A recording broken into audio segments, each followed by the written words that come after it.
Forever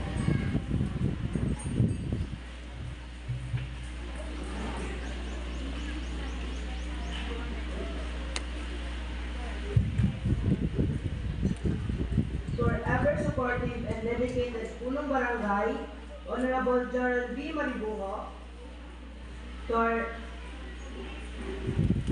Honorable Enrico G. Magdael, Chairman of Education, to our honored guest, to our Division Representative, Mr. Roland F. Limokito, Division Administrative Officer 5, our Maternity Public Schools District Supervisor, Dr. Joyce N. Toriaga, our Epitome of Empowered Woman, our Principal, Ms. Margie R. Ibuyan, our SPTA President, Mrs. Serge Marijoe R. Malumay, CNES teachers, proud parents and guardians, my fellow graduates, friends, ladies and gentlemen, good afternoon. Today, we celebrate a momentous occasion, our 58th graduation ceremony, a journey marked by challenges overcome triumphs, and lessons learned that will guide us on our path to the future. The theme, Henerasyon ng Pagkakaisa, Kagapay ng Bagong Pilipinas, is not merely a title but a call to action, an inspiration we must embrace.